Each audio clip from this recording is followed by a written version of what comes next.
Welcome back. In this lecture, we're going to talk a little bit about collision.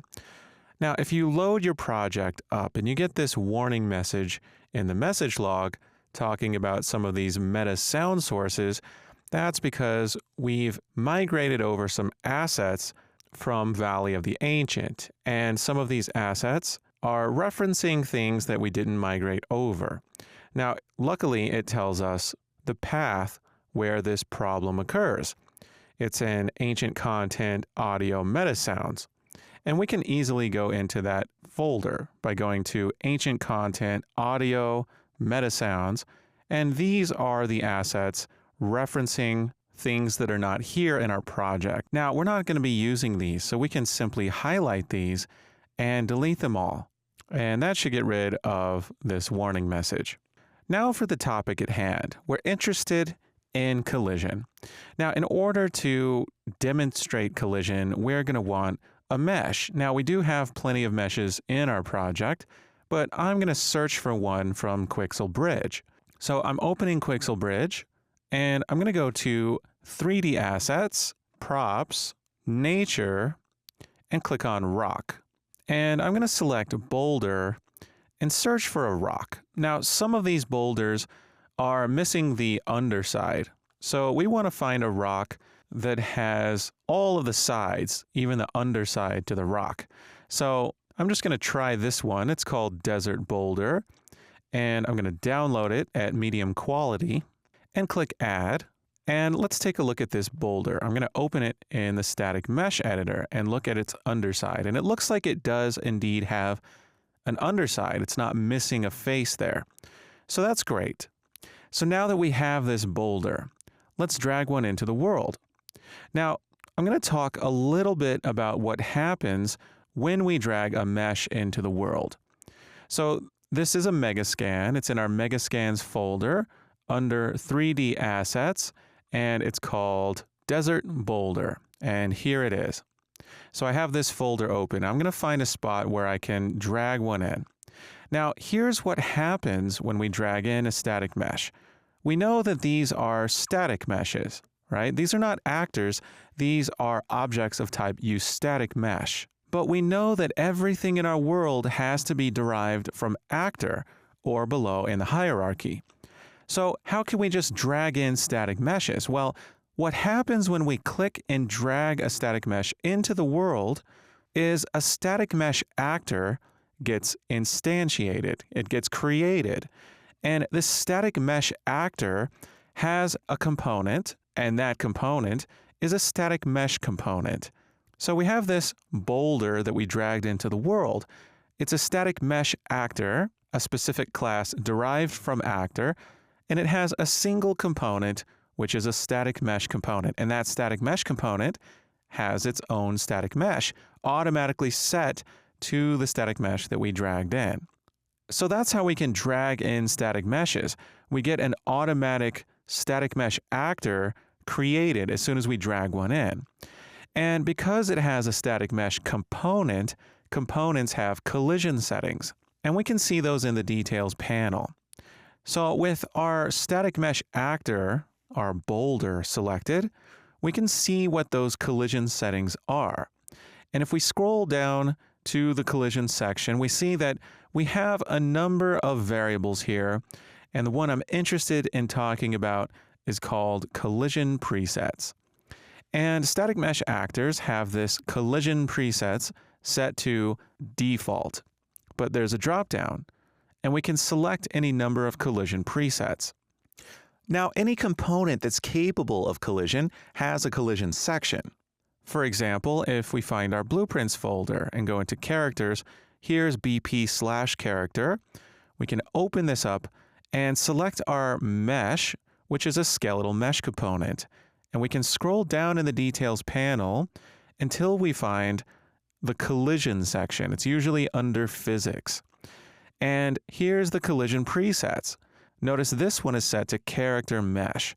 So collision presets has a number of options, and whichever option we select here, that determines the collision behavior for that given component. Now, notice that the dropdown contains an option called Custom. Now, I'm not going to change my collision presets for the mesh, but I can go back into the world, and with my boulder selected, I can change the collision presets here to custom.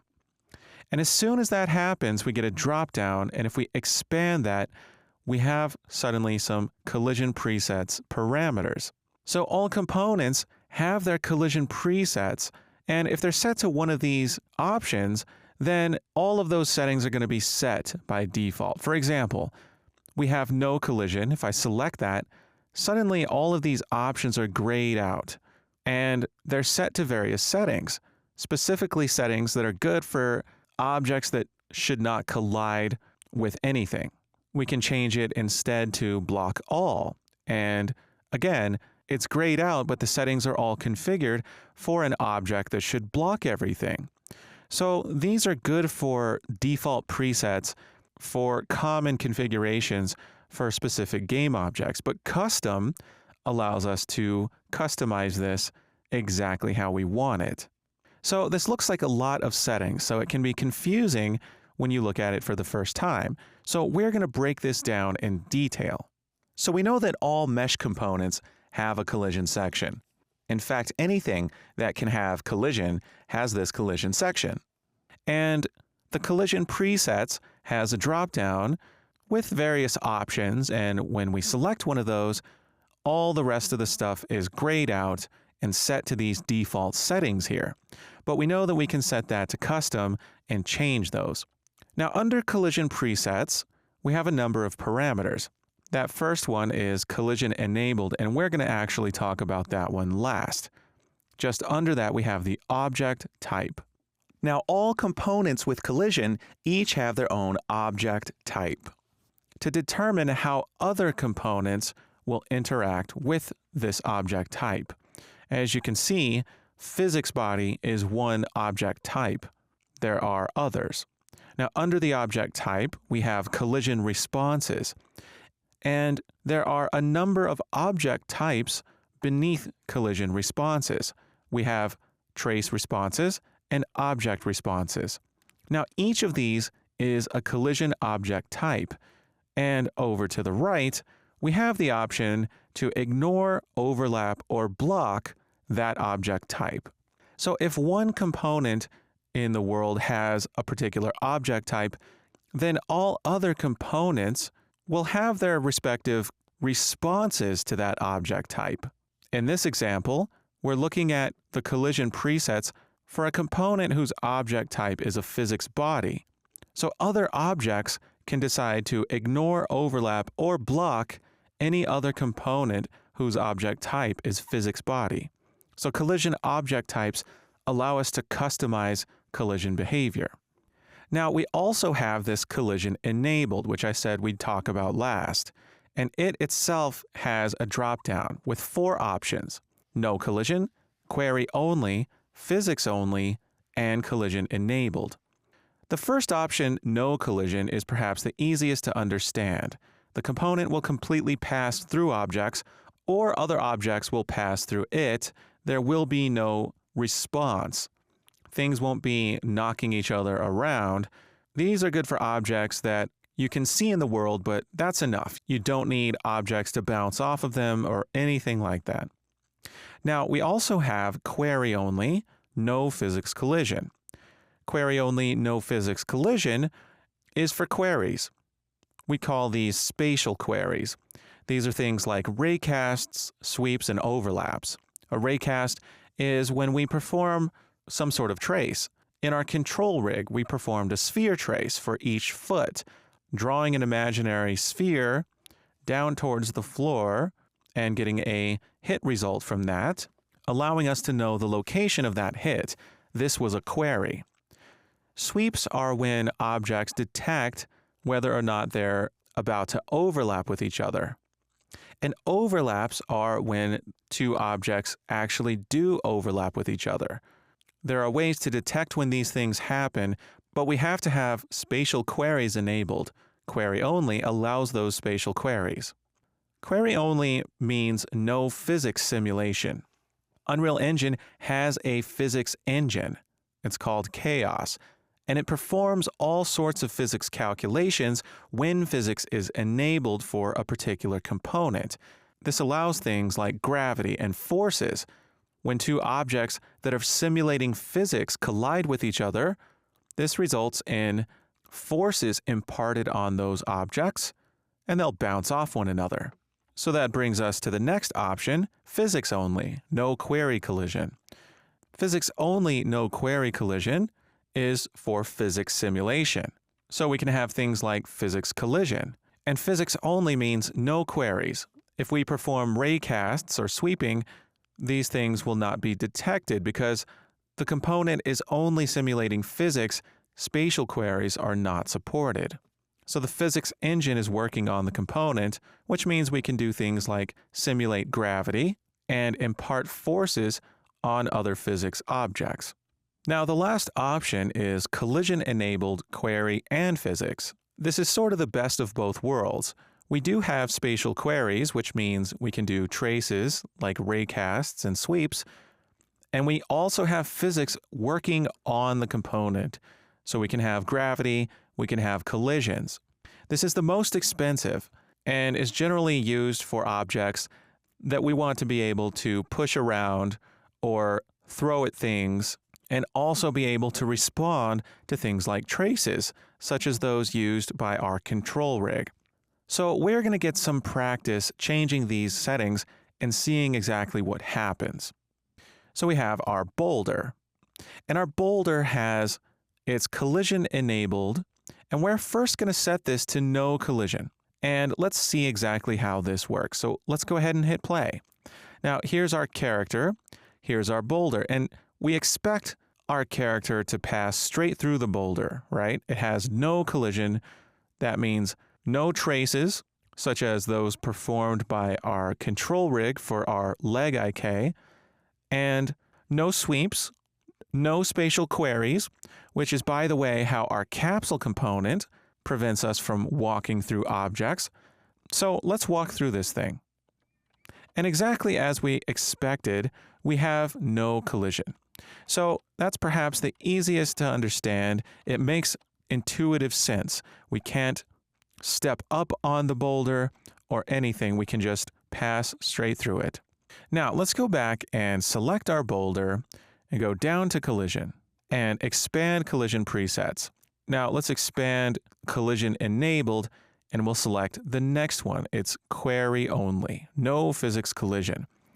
Now I'm going to select this and press play and try to walk through the rock.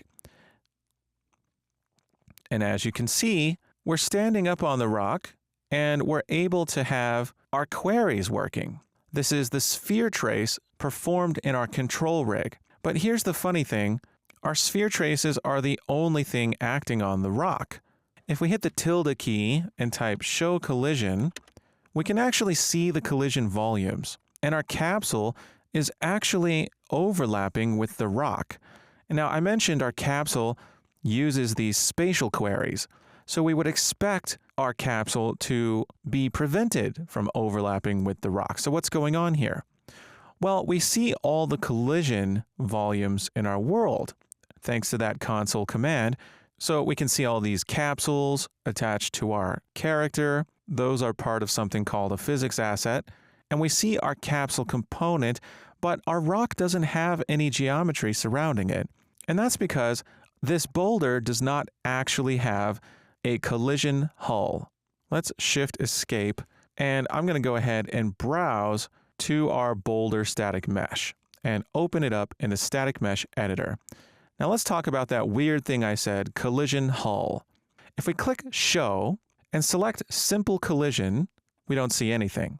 And that's because this particular boulder does not have simple collision. Simple collision refers to something called a collision hull. The reason why static meshes often have collision hulls is because the mesh itself has a lot of polygons, specifically triangles. In fact, at the top left, we see that this particular static mesh has 1,876 triangles. That's really detailed. And if we were to use that mesh for spatial queries, that results in a lot of computations, and it's just not performant. Now we can see the complex collision by clicking Show and selecting Complex Collision. And now we see the actual triangles in the mesh, and there's a lot of them. Now I'm going to click Show and uncheck Simple Collision, and we're going to add a collision hull. Now we can do this by clicking Collision, and we can add any number of types of collision hull shapes. If we click Add Sphere Simplified Collision, we now have a sphere which doesn't exactly match with the geometry of the rock. So sphere is probably not the best shape for this rock. But if we go ahead and save that and go back into our level and press play, we'll see that we can't move through the rock anymore. And if we hit tilde and type Show Collision, we can now see that sphere. It's showing us the collision volume, and you can see that we're stopping as our capsule collides with that sphere. And we can jump on top of it as well, if I can manage to. There we go. Now, our feet are going down to the rock itself because our control rig is performing the trace and pushing the pelvis down. So that's why we still have our leg IK working. But look at our capsule here. Our pelvis is pushed down, but the capsule is not passing through that sphere because of that spatial query. Now, the sphere is probably not the best collision shape for this rock. So we can click Collision and remove Collision, and now we don't have a collision hull. Now we can select a capsule simplified collision, which is a little better than the sphere, but not much better. So I'm going to remove that collision as well. Now we have a number of algorithms to auto-generate simplified collision. 10-X is a method that will create a sort of cylinder in the x-axis direction, beveled a number of times until we have 10 flat surfaces around that axis. And that's a little better, but still not quite good enough. We can remove that collision. 10-Y is going to bevel things in the y-axis direction, and that looks a little bit better, but still not quite what we're after, so I'm going to remove that. 10-Z will bevel things in the z-axis direction, and again, better, but not quite that good, so we're going to remove that. And finally, we have 18-DOP and 26-DOP. These generate axis-aligned box collisions with all edges and corners beveled, with 18 and 26 total sides, respectively. I'm going to choose 26-DOP, and you can see that this follows the contours of the mesh a bit better. So I'm going to leave it with this one and save. Now we can press play, and we have a bit better collision. If we hit tilde and show collision, we can see that that collision volume is roughly the shape of the mesh. It doesn't have to be perfect. That's not something we can see in game, so we can't really tell that it's not perfect. Now I'm going to hit tilde and hit up on my keyboard, and that'll show me the last command I entered, and if I hit the enter key, then I'll hide the collision. So now we know about spatial queries.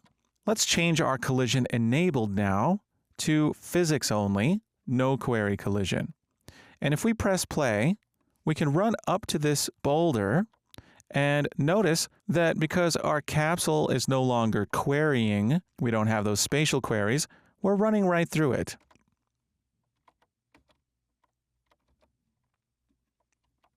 And completely ignoring it. So this tells us that our capsule prevents us from walking through things only if they have spatial queries enabled. It is not using physics to block things. We need spatial queries for that. Now, the last collision-enabled setting we'll check out is collision-enabled query and physics. If we press play, now we'll see that we're blocking and we get those spatial queries for our foot traces, if I can manage to jump on top. See if I can do the Captain Morgan thing. And there we go. So here's one of the benefits of enabling physics. I'm going to hit Shift Escape, and with collision enabled query and physics, we can now simulate physics by scrolling up to the physics section and checking simulate physics. Now, if we press play and run up to this thing, we'll see that we can actually move it around. And that's because the physics engine allows us to impart forces on it. Now, we know that our capsule is using spatial queries to block things and prevent us from running through them. But if we go to our character blueprint and select that capsule component, let's take a look at its collision settings. We see that its collision presets is set to pawn, and if we expand this, collision enabled is query and physics. So we are still able to impart physics forces on other objects that are simulating physics. Now, this allows us to simulate gravity, and this rock has gravity enabled on it. Under the physics section, we have enable gravity, and it's checked. So if we raise this up above the floor and press play, we see that it falls down. And I'm going to go ahead and move our player start so we can see this better. I'm going to rotate it towards the rock and press play. And there we go. We see that gravity is enabled. Now, we can have physics enabled without gravity. If I select the boulder and uncheck enable gravity, then it's just floating there, but we are able to impart forces on it. We can touch it like this. It's just going to keep floating forever because there's really no gravity working on it, but as soon as we enable gravity again, we know that it'll fall to the floor. So now we have an idea about these collision presets, but let's talk a little more about collision responses. Our boulder static mesh has a list of collision responses, and we know that all components have a given collision object type. Now let's look at our capsule component. Its object type is pawn. So what happens if we take our boulder and change its collision response to the pawn object type, such as setting it to ignore, for example? Well, let's find out. I'm going to go to the rock, and we do get our spatial queries. That's for the sphere traces in our control rig. But if we show collision, we'll see that, once again, our capsule is not being blocked by it. We're passing straight through it. And we know that spatial queries are required for those traces. So if we took our collision enabled and set it to physics only, now we have no queries. And if we press play and walk through this thing, now our leg IK isn't even working because spatial queries are not enabled for this rock. Interesting, right? Now I'm going to walk just past the rock and move my camera behind the rock. Notice that we don't get that camera zoom in effect that we see when something is blocking, like this floor here. We'll see that the camera zooms in as it's colliding with that wall. We don't get that with this rock. That's because we don't have spatial queries. Now, if we set this to collision enabled query and physics, and we press play, now if I run past the rock and move the camera to just behind the rock, take a look. The camera zooms in. Now, what if you want your rock to enable spatial queries, such as for leg IK like this, but you don't want the camera to have its queries enabled? Well, that's where these collision responses come in. Notice under collision responses, we have trace responses and object responses. Now, the camera has its collision object type set to camera. And if we set this boulder to ignore the camera collision object type, let's see what happens. We can run past the rock and take a look at this. Even though the rock has queries enabled, it's ignoring the camera collision channel, which means we don't get that zoom in effect. This allows us to highly customize how things work in our game from a collision and overlap standpoint. We can have an object allow the character to pass through, but still block the collision channel. For example, let's select this wall here, and we'll move it so it's angled upright, roughly. And in its collision settings, I'm going to set collision presets to custom, and notice its object type is world static. This is great for things that we don't plan on moving in the world, and its collision enabled is query and physics. Now, I'd like it to block the camera channel, but ignore the pawn. This is great for a secret door or something like that. So if we press play, I can change my view and the camera will collide with the wall zooming in, but my character can pass straight through the wall. So for a secret door or a secret wall, it looks like we can't pass through it, but we certainly can. The camera collides with it, but the character's capsule does not. So that's how collision works, and we're going to be taking advantage of this to customize behavior throughout our game development process in this course.